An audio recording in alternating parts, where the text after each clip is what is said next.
Hi guys, I'm Arpita. I'm the director of saxophone at the Treble Clef Project, and today I'm going to be teaching you about the basics of an alto saxophone. First off, we can talk about the setup of an alto saxophone.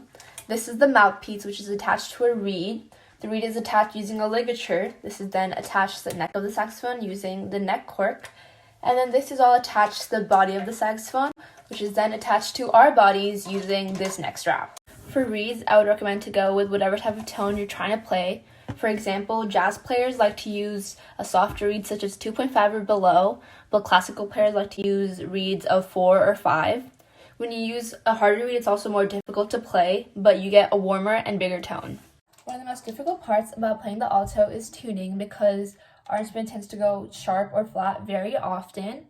Before you start tuning, remember to start with some warm-ups such as long tones or anything you'd like to make sure that your instrument is warm when you are tuning, because a cold alto is always going to sound very flat.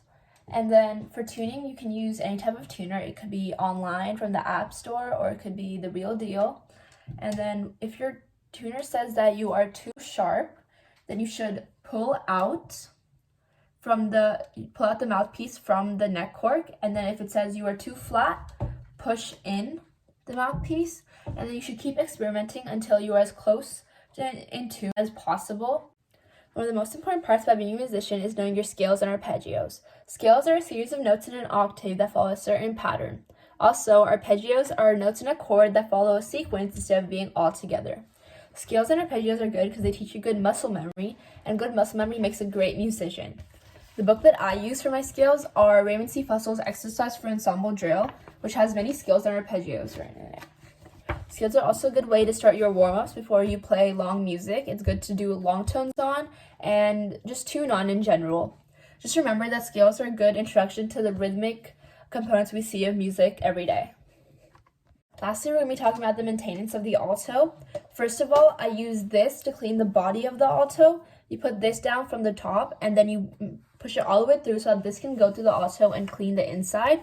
Also, make sure to clean the inside of the neck and the inside of the mouthpiece, and to wipe down your reed once you're done using it. Make sure that you put some cork grease on this every month to make sure that it does not crack, because you can't play with a cracked cork.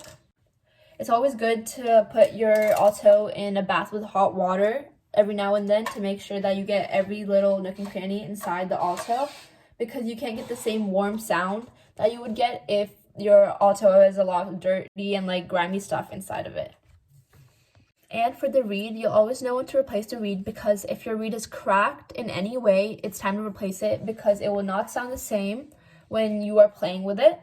Also, if your reed hasn't cracked and it's been like a month or two, it's probably time to still replace it because they will get old. And then make sure that you're not affecting your sound by using a cracked reed. That's all for today's video. Make sure to check out the other amazing artists on our channel, and see you guys next time.